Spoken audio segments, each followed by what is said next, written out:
Hello students, how are you? So today let us start the next topic of our ongoing chapter, that is heredity and evolution. In my previous video, I had given you brief intro and various terms. Now particularly in this video, I am going to explain about Mendel's laws of inheritance. Mendel ने कुछ experiments किए और उन experiments के basis पे कुछ law बनाए, ठीक है। और ये लगा लीजिए Mendel was the first person in known history of science कि जिसने हेरिडिटी से रिलेटेड कुछ एक्सपेरिमेंट किए, जो फर्स्ट पर्सन। उसके बाद भी बहुत से लोगों ने किए, बट अभी तक जो हमने जो साइंस पढ़ी है उसमें मैंडल जो था वो फर्स्ट पर्सन था, ठीक है। एंड मैंडल की एक छोटी सी बायोग्राफी भी है आपकी बुक में, 1 पैराग्राफ की, पढ़ लीजिएगा। एग्जाम पॉइंट ऑफ व्यू से नहीं, जस्ट फॉर जनरल नॉलेज, ठीक है। दैट इज कि मैंडल ने काफ़ी सारे एक्सपेरिमेंट किए और उन एक्सपेरिमेंट्स के बेस पे कुछ लॉज बनाए। उनमें से जो 2 मेजर एक्सपेरिमेंट थे और उन पे बेस्ड जो लॉ हैं वो आपके एनसीईआरटी के सिलेबस में, आपके सीबीएसई सिलेबस में है। मैं वो आपको एक्सप्लेन कर रहा हूँ। The first law is traits of an organism are determined by internal factors. Okay, so traits जो हैं, ट्रेट्स क्या थे? कैरेक्टर्स, ठीक है। जैसे हमने कहा था कि कुछ ऑफ पेरेंट्स में से, अगर मदर या फादर में से किसी एक के अगर हेयर कर्ली हैं तो ऑफस्प्रिंग के भी हो सकता है कि कर्ली हो, इट मे बी और मे नॉट। अगर दोनों में से किसी एक के हैं तो वो ट्रेट्स हैं, कर्ली हेयर होना, आई कलर आना, ठीक है। तो ट्रेट्स ऑफ एन ऑर्गेनिज्म, किसी भी ऑर्गेनिज्म के ट्रेट्स जो हैं वो कौन डिटरमाइन करता है? इंटरनल फैक्टर्स, ठीक है। और वो इंटरनल फैक्टर कहाँ से आ रहे हैं? जो जीन्स ट्रैवल कर रहे हैं through the process of reproduction, inherit हो रहे हैं from one generation to next generation. Okay students, देखिए why Mendel had perform these experiments and उनका स्टार्टअप जो है, इंट्रो, उसको ये आइडिया कहाँ से आया या व्हाई ही हैज परफॉर्म। तो देखिए, we had studied in my previous lecture that new offspring have genetic material from both the sides, from paternal and maternal. उसमें पेरेंट्स से भी हर एक ट्रेट के लिए जो रिक्वायर्ड जो जीन्स हैं वो पेरेंट्स से भी आ रहे हैं, मदर से और फादर से, दोनों से आ रहे हैं। लेकिन उनमें से कुछ होते हैं जो विजिबल होते हैं और कुछ नहीं होते। But there is in new offspring having each trait having from both the sides. Okay, the new offspring having each trait from both the sides, from as well as from mother and as well as from the father also. Okay, so fact present है, लेकिन जो उसकी visibility है, उसकी जो dominance है, उस पर डिपेंड करता है कि कौन सा ट्रेट जो है वो ऑफस्प्रिंग में विजिबल होगा और कौन सा नहीं होगा। तो ये सब बातें कि यार ये कैसे हो रहा है, या इसको और थोड़ा एक्सपेरिमेंटली स्टडी करने के लिए मेंडल ने कुछ एक्सपेरिमेंट किए and he had perform these experiment on P plants. मटर के जो प्लांट्स होते हैं उनके ऊपर ये एक्सपेरिमेंट उन्होंने किया। तो फर्स्ट जब उन्होंने एक्सपेरिमेंट किया, then he taken one kind of trait and that is about height. Okay, height का trait उन्होंने consider किया, he had considered height. So how in my previous lecture I also explained you that genes travel in pairs. Okay, ये जो traits हैं ये कैसे जा रहे हैं with the, कैसे आगे जो offspring होते हैं उनमें visible कैसे होते हैं? Due to the genes. Okay, मैंने बताया था ना, सेल है, सेल में क्रोमोजोम, न्यूक्लियस में क्रोमोजोम एंड क्रोमोजोम के अंदर डीएनए और डीएनए पे जीन, और जीन क्या करता था? पर्टिकुलर एक ट्रेट के लिए प्रोटीन को सिंथेसाइज करने का काम करता था, ठीक है। और जीन जो है वो पेयर्स में होते हैं। अगर हम हाइट के ट्रेट की बात कर रहे हैं, ठीक है। और एक और बात कि जीन्स को शो करने का बड़ा सिंपल सा तरीका होता है, अल्फाबेटिक जो लेटर्स होते हैं उनको, उनके यानी कि पेयर्स में उनको मार्क कर दीजिए, राइट कर दीजिए, वो शो हो जाएगी, ठीक है। सो हाइट का ट्रेट कंसीडर किया। अब वो कैसे किया मेंडल ने हाइट का trait consider? He had taken 2 plants, okay, one is tall pea plant and other is short height. Okay, tall height एक लंबा पी प्लांट लिया और एक शॉर्ट हाइट का पी प्लांट लिया। तो इनको रिप्रेजेंट कैसे किया? टॉल प्लांट के लिए, टॉलनेस के लिए जो उन्होंने जीन शो किया, कैपिटल टी ले लिया, ठीक है। और शॉर्ट हाइट के लिए स्मॉल टी ले लिया। ओके, पी प्लांट लिए, उनमें सिर्फ उसने जो उन्होंने जो प्लांट्स लिए उनमें टॉल हाइट के प्लांट लिए और शॉर्ट हाइट के प्लांट लिए और इनको क्रॉस करवाया। ठीक है, हम ये क्रॉसिंग वगैरह जो है रिप्रोडक्शन में पढ़ चुके हैं, और इनको क्रॉस करवाया। एंड व्हाट ही फाउंड, जब क्रॉस करवा के उसने एक नई प्रोजेनी प्रोड्यूस की, प्रोजेनी मींस इसकी नेक्स्ट जनरेशन, ठीक है, इनसे जो दोनों को मिला के जो सीड बना उससे जो प्लांट प्रोड्यूस हुआ, ओके, तो उनसे जो प्लांट प्रोड्यूस हुए, ही फाउंड कि जितने भी प्लांट बने सारे के सारे टॉल थे। ठीक है, सारे के सारे टॉल प्लांट बन गए। अब मेंडल को थोड़ा हो सकता है कि थिंक अबाउट कि ये कैसे हुआ अभी, बिकॉज यहाँ पे बनना क्या चाहिए था, टॉल प्लांट लिए थे और शॉर्ट हाइट के प्लांट लिए थे, उन दोनों को क्रॉस करवाया था, तो हो सकता है कि मीडियम हाइट के प्लांट बनने चाहिए थे, बट ऐसा नहीं हुआ, सारे के सारे प्लांट टॉल प्लांट बने। तो भी यहाँ पर हुआ क्या कि ट्रेट एक टॉलनेस का इधर से आया, एक इधर से आया, कुछ इस तरीके से मीडियम हाइट का प्लांट बनना चाहिए था। देन मेंडल सेड कि ठीक है, अब तो ये हो गया एक बार, चलो अब जो ये नेक्स्ट प्रोजेनी आई है, इस प्रोजेनी को बोलते हैं F1, फिलाइल 1। ठीक है, F यहां पे डिनोट करता है फिलाइल, ओके, फिलाइल 1, ओके। तो ये F1 प्रोजेनी जो आई, मेंडल सेड कि चलो एक स्टेप और आगे करके देखते हैं कि क्या हुआ। मेंडल ने ये जो उनके पास जो आगे जो क्रॉस करने के बाद जो F1 जो प्रोजेनी आई, इसके जो प्लांट थे, ठीक है, इसके जो प्लांट थे उनको दोबारा फिर सेल्फ पॉलिनेशन से आगे ग्रो किया। ध्यान रखिएगा, यहां पे जो फर्स्ट था वो क्रॉस पॉलिनेशन था, जो सेकंड जनरेशन के लिए किया वो सेल्फ पॉलिनेशन से किया।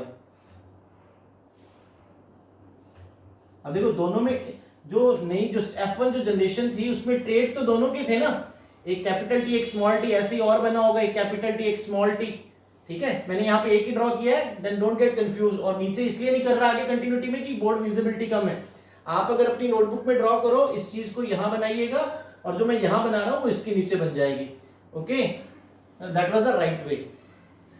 तो अगर जब मेंडल ने जो F1 प्रोजेनी के जो प्लांट थे उनको सेल्फ पॉलिनेशन से जब आगे रिप्रोड्यूस करवाया, देन ही फाउंड कि देखिए अगर यहाँ पर ये एक, अगर मैं इससे जितने बन सकते हैं मैक्सिमम, जो कि एक टी जो है ये और एक टी ये हो सकता है, एक टी ये वाला हो सकता है और एक टी ये वाला हो सकता है, एक ये वाले टी के साथ में ये वाला स्मॉल टी आ सकता है और एक इस स्मॉल टी के साथ में ये वाला कैपिटल टी आ सकता है, जो पॉसिबल जो आंसर मिले मेंडल को, जो रिजल्ट्स मिले। तो यहाँ देखिए एक ये कैपिटल टी था, एक ये वाला कैपिटल टी, एक ये वाला स्मॉल टी है और एक ये कैपिटल टी है, एक यहाँ पे ये स्मॉल टी आ रहा है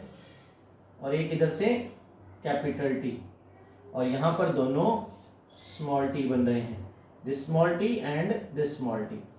तो मेंडल फाउंड कि जब उसने F2 जो प्रोजेनी मिली उसको, जब उसने F1 प्रोजेनी के सीड्स को सेल्फ पॉलिनेशन से आगे पॉलिनेट करवा के न्यू प्लांट्स, नई प्रोजेनी ली, जिसे हम कहते हैं F2 प्रोजेनी, ठीक है, उसमें जो प्लांट मिले वो उनमें से जितने भी प्लांट थे वो 3:1 की रेशियो आया उनका, कि जितने भी प्लांट थे उनमें अगर लेट्स से कि ही टेकन 4 प्लांट्स, तो उनमें से 3 प्लांट जो थे वो टॉल हाइट के थे और एक जो था वो शॉर्ट हाइट का था। ठीक है, ये क्या था, शॉर्ट हाइट का था, और बाकी के जो प्लांट थे वो टॉल हाइट के थे।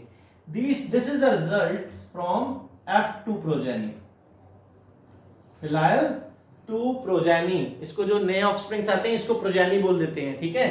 So this is the results from Mendel's first experiment of F2 progeny. अब देखिए मेंडल ने देखा कि यार अगर 3:1 के अकॉर्डिंग मिल रहे हैं उसको, जो हाइट मिल रही है, ठीक है, प्लांट्स की, अगर 4 प्लांट्स हैं उनमें से 3 जो है वो टॉल हाइट के हैं and 1 is of shorter height, ठीक है। सो मेंडल सेज कि यार भी ये क्या हुआ कि इस तरीके से, अब तो मैंने सिर्फ इनको क्रॉस करवाया था। Then Mendel reach the results कि भी जो ट्रेड्स हैं, trades of an organism determining by internal factors, इसमें यहाँ पर ये शॉर्ट हाइट का फैक्टर था, ठीक है। ये नहीं है कि अगर यहाँ पे सारे टॉल हाइट के प्लांट मिल गए तो शॉर्ट हाइट का फैक्टर जो था वो फिनिश हो गया, वो खत्म हो गया, नहीं, वो फैक्टर प्रेजेंस था और वो विजिबल कब हुआ, सेकंड प्रोजेनी में। एक तो ये कंक्लूजन आ गया, डोमिनेंस के बारे में पता लग गया। दूसरा यहां पर ये पता लगा कि जो ट्रेट्स होते हैं उनमें कुछ ट्रेट होते हैं वो डोमिनेंट होते हैं और कुछ जो होते हैं वो रिसेसिव होते हैं। जैसे डोमिनेंट ट्रेट वो होते हैं जो विजिबल होते हैं, रिसेसिव ट्रेट्स वो हैं जो प्रेजेंट तो हैं बट वो विजिबल नहीं है, ठीक है। तो जैसे यहाँ पे ये हाइट का ट्रेट था, देखिए यहाँ पे शॉर्ट हाइट का जो ट्रेट है वो विजिबल है, जो वो प्रेजेंट तो है बट विजिबल नहीं है। क्यों? क्योंकि यहां पर जो प्लांट मिल रहा है वो टॉल हाइट का मिल रहा है भाई, लॉन्ग हाइट का, लंबा प्लांट मिल रहा है, शॉर्ट हाइट का प्लांट नहीं मिल रहा फर्स्ट प्रोजेनी में। जब सेकंड प्रोजेनी मिली वहां भी अगर 4 प्लांट्स कंसीडर करें तो उनमें से जो 3 प्लांट्स हैं वो टॉल हैं और एक प्लांट जो है वो शॉर्ट है। तो इट मींस कि जब हम टॉल और शॉर्ट प्लांट जब हम क्रॉस करवा रहे थे तो जो टॉलनेस का जो ट्रेट था वो डोमिनेंट था और जो शॉर्टनेस का जो ट्रेट था वो रिसेसिव था, ठीक है। अच्छा, ये तो हो गई जो मेंडल ने जो एक्सपेरिमेंट किया, उसके बाद मैंने मेंडल के लॉ का जो स्टेटमेंट था वो भी बता दिया आपको। इसको नोट कर लीजिएगा, इट मे बी कि एक ऐसी फॉर्म में आपके पास एनसीईआरटी में अवेलेबल नहीं हो, ठीक है। So you can note it from here. एक और चीज देखिए स्टूडेंट्स, जब मैं आपको ये बता रहा हूँ कि 3:4, मेंडल ने कोई 2 प्लांट तो लिए नहीं थे, he had taken 500 plus something plants in this first experiment, okay, I repeat, he had taken lump sum 500 plus plants, okay। कोई ऐसा नहीं है, मेंडल बहुत कई सालों तक ये एक्सपेरिमेंट किया, ऐसे नहीं है कि रात को एक्सपेरिमेंट स्टार्ट किया और सुबह फिनिश कर दिया। he had so much patience और पेशेंसली उसने ये एक्सपेरिमेंट परफॉर्म किए। एक और बात है, I had listen from some teacher कि ये जो एक्सपेरिमेंट जब मेंडल ने किए तो ये नहीं है कि उन्होंने जब एक्सपेरिमेंट कर लिए और रिजल्ट दे दिए तब उनको किसी ने कोई इतनी ज़्यादा रिस्पेक्ट नहीं दी, बहुत टाइम बाद जाके ये चीज़ें दोबारा रिकॉल हुई, बट कि उन्होंने उस टाइम पे जो मेहनत की थी वो आज हमारे लिए बहुत यूजफुल है to study about the heredity, okay. So एक बात देखिए, यहाँ पर हम ट्रेड्स की बात कर रहे हैं, ट्रेड्स में देखिए यहाँ पे जो प्रेजेंस है कि जो चीज़ें ट्रेड्स जो होते हैं ना वो 2 तरीके से मैंने आपको बता दिया कि डोमिनेंट है और रिसेसिव है। उसके अलावा जो मैंने आपको ये 4:1 बताया है ना, इस तरीके के जो रेशियोज होते हैं ना, ये 2 तरीके के रेशियोज हमें पढ़ने हैं। One is genotype and other is phenotype, ठीक है। जीनोटाइप है कि इसमें जो जीन्स प्रेजेंट है उसका रेशियो, ठीक है, और फिनोटाइप है जो इसका विजिबिलिटी है, जो हमें आउटपुट जो विजिबल हो रहा है वो इसका विजिबल जो रेशियो है वो। जैसे यहां का फिनोटाइप क्या होगा, 4:1, ठीक है, सॉरी 3:1, 3:1, 3 टॉल प्लांट है और एक शॉर्ट हाइट प्लांट है, okay. This is about Mendel's first law, okay students। So now we will start Mendel's second law, ठीक है। यहाँ पे ये तो था हमारे पास फिनोटाइप। एक जीनोटाइप और देख लीजिए। जीनोटाइप वो होता है जो हमें जीन्स के रेशियो के बारे में बता रहा है। यहाँ पे देखिए कैपिटल टी वाला एक है हमारे पास प्लांट और कैपिटल टी और स्मॉल टी, क्या आगे पीछे है कोई दिक्कत नहीं है लिखने में, मैंने इसलिए लिखा कि इधर से मैंने काउंट ऐसे किया था, इसको आप ऐसे भी लिख सकते हो। कैपिटल टी और स्मॉल टी वाले कितने हैं हमारे पास जीन, यहाँ पर 2 हैं, और स्मॉल टी वाले कितने हैं, 1 है। So this is the genotype ratio of Mendel's experiment of progeny 2, F2 progeny, okay. ये जीनोटाइप और फिनोटाइप 1 मार्क क्वेश्चन आ सकता है और आपको ये एज इट इज ये रेशियो भी लर्न होना चाहिए। एमसीक्यू में क्वेश्चन आ सकता है कि जीनोटाइप रेशियो क्या था मेंडल के फर्स्ट एक्सपेरिमेंट में, या लॉ ऑफ जो ये लॉ ऑफ डोमिनेंस के अंदर, ठीक है। तो इनमें आपको जीनोटाइप और phenotype ratio, F1 progeny, F2 progeny, ये आपको लर्न होने चाहिए. Okay students, so this is about the first law. In my next video I will explain about the second law of Mendel's law of inheritance. जरूर पढ़िए, बहुत interesting है ये. Thank you.